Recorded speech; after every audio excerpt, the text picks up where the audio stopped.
Hey everybody, welcome to Unscripted, where we're all about inspiring better conversations and thinking more deeply and critically about faith, life, and leadership. I am here with Pastor Danny. My name is Sam. I'm excited to be with you today, man. Yeah, I'm excited to be here. Normally, I am behind the scenes working the camera, so it's a cool and interesting thing to be on this side. Yeah, thanks you're for in the having hot me on. seat, man. Yeah, You're in the hot seat. That's exciting. Yeah, I'm excited to have you here. I've got one really hard question for you to start off the whole bit. It's how's turkey hunting going? Man, well, I was out this morning, and man, it's really hot. So Okay. I have been sweating. You know, like in the winter, you like build up mass. For me personally, as a skinny guy, Sure. like I build up a little layer of mass, mass, like just nice like a little bit, keep you warm layer. But then, like in the summertime, spring, I start sweating hard, and I like just lose all that. So like the last couple of days, like the dew point's been really high, and I have been like just soaked. You mean like humidity, right? Like Yeah. Okay. Yeah. Dew point humidity. Yeah. There's a whole thing. If you're into the weather, people are like, if you're in the weather, people are like, the humidity doesn't matter. The dew point matters. Okay, But I'm curious about that. I was at the cabin this weekend with my family, and there was a huge argument over it. So it's a thing. But nonetheless, I am here. I got no turkeys this morning. I had a turkey in my sights. I pulled the trigger, and my gun went click.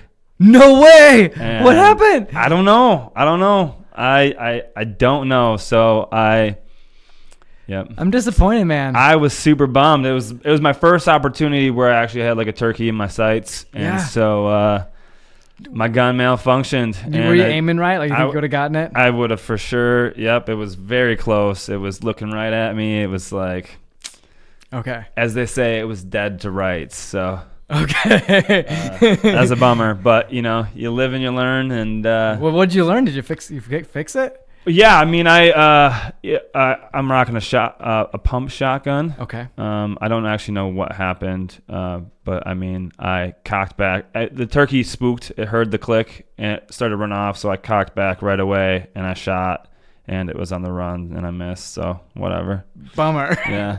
So the first one you totally would have had. The second one, yeah. Well, it wasn't a moving target. The first totally. one. The second one, it was on the run, and I was kind of like, oh no, you know, like this is my first year turkey hunting, so I was kind of like I was fired up. I missed. Oh well. First year turkey hunting, that's kind of fun. Let's get into that in a little bit. But sure. the thing I also want to ask you is, for those of you who are just getting to know Danny a little bit, Danny is our youth pastor here. He's been here for a year and a half. Yeah, a little under a year and a half. A little under a year and a half. Okay. Yep. So it's been a while. Like it's been a thing. You started in January, and then COVID hit in. Yeah. I mean, as a staff, it feels like I've been here for a year and a half. You know, like we're tight. We enjoy each other's presence. As like my actual work, it feels like I just started in January. Yeah, so, for sure. Yeah. And that's been awesome. But before we get to that, I want to also give you a chance to just introduce yourself a little bit, talk about your family and that whole thing. Sure. Man. I thought about this. I figured this is, I would need to introduce myself. So, I mean, there's a million ways I could go, but my name's Danny. I am from Racine originally. I love how it's Racine. I've always called it Racine. Yeah, so. every time I say that, people around here give me crap. But if it's from Racine, then it's the right way to say it. Yeah, Racine. It's like Oregon, not Oregon. Yeah. Yep. If you're from Oregon, you say Oregon. That means it's right. Exactly. We could go down like the whole hammock thing, but keep going. Anyways, I'm from Racine. Moved to Oshkosh. Met my wife there. Went to school. Graduated from Oshkosh Environmental Science. Super passionate about the outdoors, and met the Lord in a crazy experience. If you're listening and you want to know about that, I'd love to share. But ultimately led me to youth ministry, and started searching around. We made a great connection here at Ripon Community Church. Now we're here. Moved to Ripon. We love it. Yeah. Got awesome neighbors that fed us last night, and it was pretty good. That's good to hear. And I don't know. I mean, there's a million ways I could introduce myself, but tell me about your wife. Your new father. Well, there you go. Okay, yeah. My wife is Lindsay. She works from home. Graciously works from home with our brand new baby that's a little over 2 months old, and His name is also Daniel John Clark the third. And my life has forever changed, and I love him and I hate him and all the things in between. I've never heard that part before. What's been the harder part lately? Well, I mean, it's it's a self-sacrifice thing. It totally is. Yeah, I love him. Like he's soft and cuddly and sweet and precious, and then he screams in your ear and it hurts, and so I mean, it's just natural. It totally is. It's natural. Yeah. So like, good. I'm really somebody. If you want to know me, I'm somebody that I try hard to be no mask, so I'm not gonna just be like, oh, it's the most amazing thing ever. Like, he does sleep really well. He is a really good kid, from what I understand. Like, from all things baby, what people say, like, he's pretty stinking phenomenal, sleep wise, crying wise, and all that. But at the same time, like, he's still a baby. It's still a huge change, and you gotta learn to deny yourself even more. So yeah, babies will do that. Yeah, they totally will. Yeah, that's awesome. I'm excited for you guys. I love seeing you guys out walking around town, having the baby in the stroller, that whole bit. Yeah, so that's really we cool. move around quite a bit. So if you see us, give us a honk. I like that. That's half the reason why I love Ripon so much. Is small town living. You just know people. I think I wave probably to people that I don't really even know, but it's hey, it's you're like just getting to know warm them. and welcoming. Right? Yeah, like I want to be a reason people love this town, right? Like I don't care if I know you, I'm just gonna wave, and that makes that person feel like loved and warmed and welcomed. So maybe a little confused, but that's okay too. Sure. Yeah. Am I supposed to know that guy? That's another thing, because of COVID. And like, I don't necessarily know everybody at the church, so if someone's passing by, I would feel horrible if I didn't wave to them, and they like, oh, I just tried to wave at Pastor Danny and he totally blew me off. So just whatever. waving all the time. Wave it all. Yeah. Our littlest one is Silas, and he loves to wave to people. Literally this morning at like 5:30, 6 o'clock in the morning, we were sitting on the front stoop. I was drinking my coffee. He was just sitting beside me, and like the dogs would walk by, and he's just waving. I'm like, he's a small town boy. I love your guys' front stoop and your screen door. I love how it's always open. Yeah, man. Nice, cool spot to hang out. It's the best. Well, let me ask you a little bit more. So sure. You have been youth pastor, so you've been hanging out with RCC Student Life, doing that whole thing. And I want to ask a little bit about your students. Tell me about, you've really gotten to know them over these past 6 months. Yeah. Tell me about your students. Man, they're spectacular. They, I don't know. I don't think people give students enough credit, right? Like, they're curious. They want to know. They're hungry, and it's easy to pretend like I know everything and I need to tell them what they need to know. But they have things that they want to know, and so like that approach, right? Like that has been unbelievable to experience, like what they're hungry for and what they want to know, and like they have a heart for the Lord that I haven't really even seen before. And so my students, I shouldn't say my students, the students of Ripon are a spectacular group of kids that just really want to know more about God and are curious, and they're wrestling with things that most adults haven't wrestled with, like the amount of culture and influence that they experience on a day-to-day basis in social media and the internet is unbelievable. And so they have a heightened sense of like what you don't know what you don't know, right? Well, they know a lot more than like you and I did growing up, because it's available at their fingertips. And so they're trying to wrestle and figure out, like, man, I saw this post and it said this. What does that mean? Or like the culture, the nuances of different religions and different things that are happening. Like, they're exposed to it all, and so they're just rich with questions, trying to figure out the world, right? And so that curiosity is just unbelievable and exciting. And man, the questions that they have are beyond seminary level type stuff. Yeah.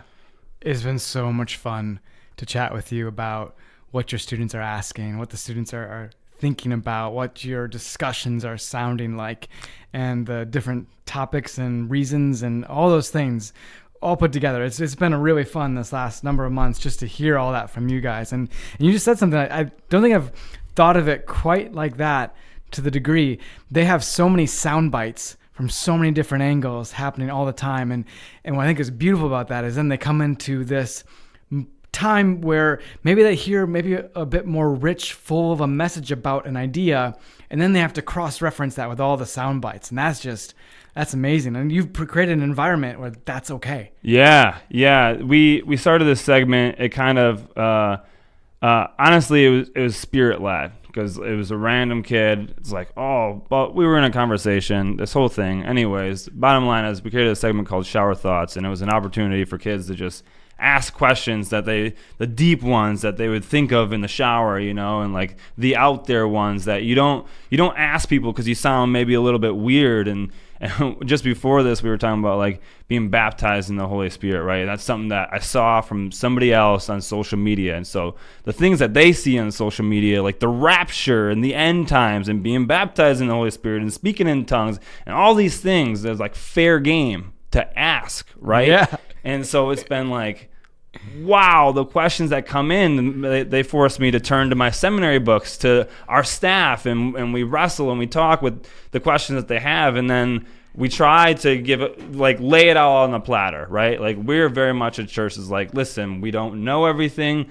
we never will, God is beyond our understanding, and so here's what scholars say, and there's varying views, and you have to take with it for what you can and think about it yourself. And yeah, I have a saying that I say around here often: only dead fish go with the flow. And and that's a legitimate thing for me in my life. Like that's a mentality that I have, in that I try to feed my students is that, like, you can't take everything at its word. You have to absorb content and then make a decision for yourself. And you can't just listen to one guy and say, because he said that, I'm going with that. Like you take what somebody says and you filter it through all these other things, and then you make your own decision based on that. Yeah, and specifically, it's been cool. I've seen how you've been able to say, like, okay, there's a bunch of different opinions on this, but then when we read the Bible, this is what it says, and we're just going to cross it all with that. And like, then we realize, oh, you can read this a different way, and that's okay. But what you have to do is be able to read this Bible and understand it to the best of your ability, and then follow that. That's your starting place. And then you can like allow these other sound bites and things to kind of cross-reference with this bigger story that you're talking about. Yeah. Yeah. Okay. I want to change gears for just a second, sure, and we'll come back to this because I want right to come back to the student stuff and your hopes and dreams for where these students are going to go and do and all that kind of stuff. But I want to also take a moment and talk about your leaders. Sure. Because you have a group of people that have decided to give up their Wednesday nights and more to hang out with these students and help them grow, help wrestle with these questions with them, help them actually put them into practice and not just think about it, but actually do things. Mm-hmm. How has that come about? What has that been like to lead this group of people that are really leading our students? Yeah, well, man, again, like that's just God's blessing, right? Like, I was handed a great group of leaders from Pastor Aaron, who was the student pastor before me. Yeah. And a handful of them said, you know what, I think my time serving is done, and that's great. They needed to move on to the next thing where God was calling them. And a handful of them wanted to stay. And then God just kind of blessed me with some really great friends, like personal friends that I have from this church that were also super interested in leading. And so that's kind of like where things started. And then from there, it was kind of an understanding that, like, to a certain degree, they are the youth pastors and I am their pastor, right? And so my responsibility is to lead them in the best way possible so that they could then lead their students. Like disciples make disciples, right? Yeah. And so I just try my best to pour into them and give them there's a thing about potential, right? Like Tell me about potential, Danny. Every person Tell me about potential. has more potential in them than they see possible. Yes. And I get fired up about seeing that potential in somebody and then empowering them in such a way that they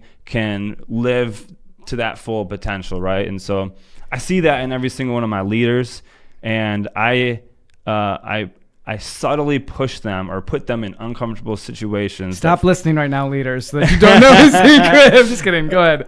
I have a thing about uncomfortable situations. Okay. Tasha knows this. I will sit in small group in uncomfortable silence until somebody does something, right? Because it's a societal thing that we have that, like, it just prevents us from living our fullest potential, right? And so, like, when you're put in the uncomfort, if it's forced upon you in a gentle and loving way, most of the time you're going to end up pushing through and then living out that best potential. So with my leaders, man, I see them, I see their heart for God, and then most importantly, their heart for students. And I just kind of push them in that way. I have a high level of responsibility and expectation for my leaders, and in their consistency and the way that they treat students. And the main thing is that students need somebody that they know is real. Students need somebody that they know they can open up to. And so a big aspect of that is being vulnerable as a leader. And then students just need somebody that they know cares, and that's being there consistently. And so when I'm looking for a leader, I'm looking for someone that loves God desperately, that wants to see students' lives changed because of God, like God changed their lives, and then somebody that's just willing to be like a consistent, committed leader. And if I got those three things, we can change students' lives here in Ripon. Yeah, and you have. Tremendously. You have. That's the thing is it's been fun to watch, because I mean, in the middle of COVID, student ministry has been booming with kids, not just in numbers of kids, but in the depth of the kids. Like, we have the numbers. Like, there are lots of kids that are coming, but these kids, these students, these young adults are rocking it and like caring about their faith and how it impacts their life. Mm-hmm. And that's because of you and because of those students and because of the way God is working through you guys. And it's amazing. Yeah. Also, the way you talk about your leaders is with high challenge. Like, there's significant challenge you're bringing before them. Mm-hmm. And I think that's awesome. And I mean, if you're listening right now and you hear that, you're like, man, I want that. Yeah. You should probably give Danny an email. Yeah. I mean, everyone's life changes, right? And everyone, God calls them into different seasons. And so if you're feeling like you need to get involved, I think I'm looking at your eyes right now. If you're feeling like you need to get involved and you want to challenge and you want to see God move, you want to actively see God move, shoot me an email. Let's talk. We can make it happen. Daniel Clark at riponchurch.com. Daniel Clark at riponchurch.com. That's good. Yep. Okay, great. I didn't plan that plug, but I think we had to say it because I think it's a real thing like that. Yeah. And I've had the opportunity to lead students, not in the pastoral sense, but like in college, I would volunteer in a youth group, and it was just amazing because you show up and you get the chance to just work with students and hang out. You don't have the pressure to plan everything. You just get the opportunity to just be there with them, and it's something incredible. Yeah, I mean, like the big thing for leaders is like, one, you just get to have a ton of fun, right? For sure. Like our motto at Student Life is serious faith and serious fun, and that comes from, you put the wording together, Sam, but it comes from like my growing up, or like this is tons of people's experience that like Christians aren't fun. Yeah. Right? And that's what kids hear. And so we need to change that status quo to help them realize that, like, you can be a Christian and still have a ton of fun. So yeah, and have serious faith, and it's beautiful. They all go together. Yeah, it's great. Yep. Okay, I want to ask though so we've talked a little bit about leadership without talking about leadership. So I want to talk just straight up. I want to ask the question: what is your leadership philosophy? Because we've talked about it a little bit, but I've never really asked the question straight on. Like, and I know you probably won't have a cookie cutter answer, but I'm curious. What do you mean by that? Like, you get a group of people, you're going to lead them to lead others. Yep. What are you thinking about? Yeah. Well, that's funny. I was talking with your brother last night. His brother's my neighbor. They invited us over for dinner. He's a great cook. Was it good? It was phenomenal. And he made cream puffs. So good for dessert. Yeah. The bottom line, though, is we were talking about my seminary classes and how because of COVID and some other things and having a baby, I had to push them off. And so my final like capstone course is like creating a leadership development plan. Yeah. And I have to wait a couple of years. And so like the idea of like that course is like putting together like a leadership philosophy essentially. So I don't have like a polished leadership philosophy like you said, but there's two things that come to mind. The first one is Craig Rochelle says there's a pastor that's pretty well known if you're in the church world. Yep, he's got a podcast, Craig Rochelle Leadership Podcast. That's not a plug for him, but maybe I guess it could be. Either way, he says the essence of leadership is to be developed in yourself, and that an organization or a group of people or whoever is being led can't get better unless the leader is getting better. So my leadership first starts with me and growing my skills and ability. And so in the Christian world, that means that my Christian character, I can't lead people to be better Christians. That's my goal, to lead people to be better Christians if I'm not becoming a better Christian myself. And so it all circles around like being an example, right? Like leadership is just living your life as a leader. So you're getting better yourself, you're being vulnerable, you're sharing the ways you failed, most importantly. Yeah. Why is vulnerability so important to you? Because then you're real. You're not saying you got to go do this, but I'm going to go over here and do this sketchy stuff or whatever I want over here. It's saying this is what I'm doing. This is what it means to be a Christian. This is what Christian life looks like. Come, let's do this thing together, and I'm gonna fail. Yeah. And that gives you permission to fail, but we're gonna then sharpen each other and get better together. And through that, it probably strengthens trust. Yeah. There's a whole trust thing there. Yeah. That's beautiful. That's a good picture. Okay, so you're vulnerable and you're honest, and then what else? So you're talking about leadership and like you got to be the person that they can see doing it. Yep. And like you're the example. Then how about your philosophy and like how you coach and teach in very specific ways? Yeah. I'm gonna throw you something here. Yeah. Throw me a bone. As I've noticed it, this is the kind of stuff that I see you doing. Okay. And you alluded to it. I don't think you even realized you did. You challenge people. Sure. Like, yeah. And then also, like, people don't know this about you, but you learned camera stuff here, and then you taught camera stuff here, and you have a particular way that you do it. Sure. And I'm curious if you could talk to that. Okay. Well, I guess I believe that the only way to learn something is through experience, and it's not true. Like we learn how to do like math and history and social studies or whatever in school. I think it's kind of a silly way to do school. I think like experiential learning really ingrains better in your mind and your heart. And so I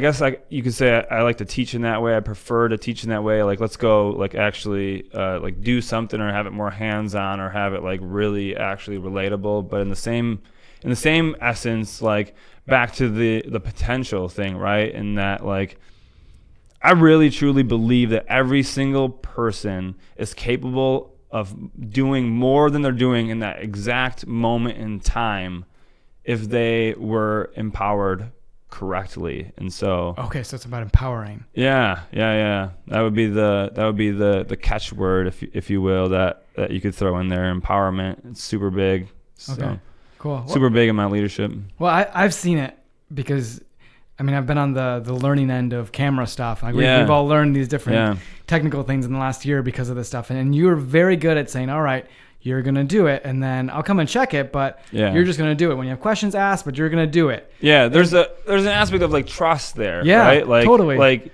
I believe you should trust people until they give you a reason to not trust you. Right. And then you just have to rebuild the trust. And and then you're like, okay, let's work with that. What happened here? Let's figure it out. Okay, I trust you again.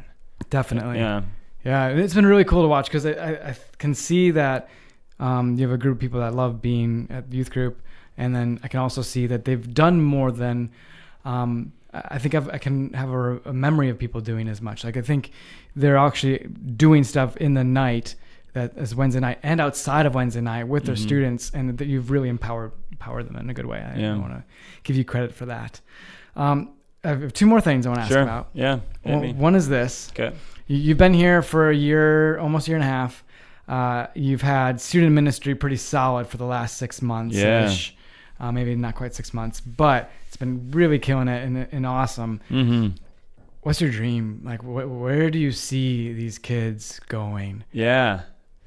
Oh, man. I have this hanging on my wall in my office. We talk about, like, what does it mean to be a successful Christian? And Mike kind of talked about it this weekend. I wasn't in there. I was working with kids, so I don't remember exactly. But to me, on my wall, it says a faithful Christian is someone who is obedient to Jesus their whole life and wherever Jesus is calling, like their whole life. So it's like a long-term thing is what I'm really getting at. It's like, so where do I want these students to go? Wherever their passions and their talents lead them, but ultimately following that Jesus calling on their life. So if they're mechanically oriented and like, Jesus calls us to work with all of our heart, not as if working for the Lord, not for man. So it's like in everything they do, pursue excellence, not for excellence sake, but to honor God. And so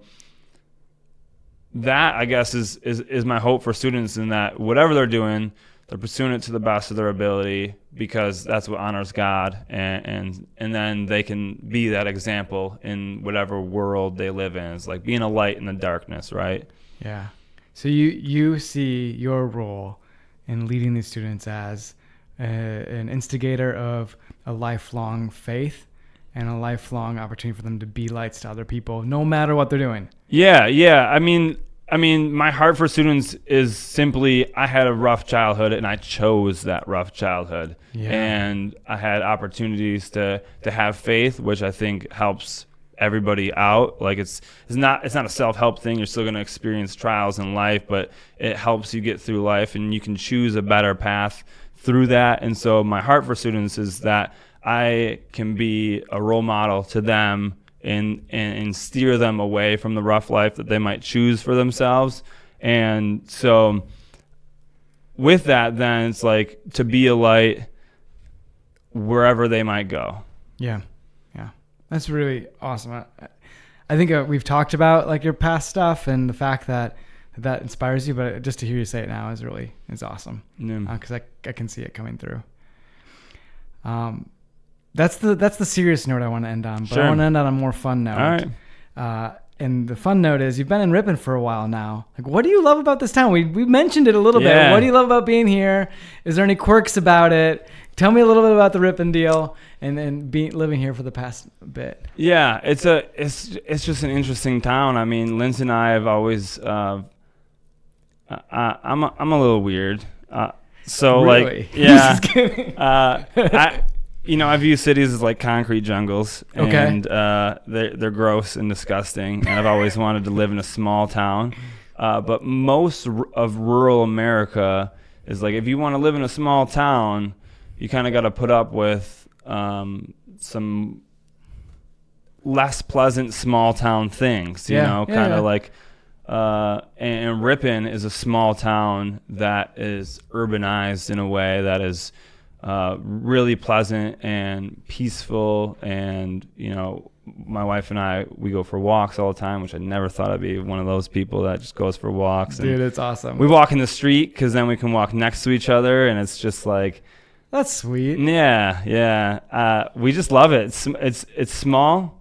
It's warm. It's inviting. It's well-maintained. It's got a great downtown that we love dearly, and...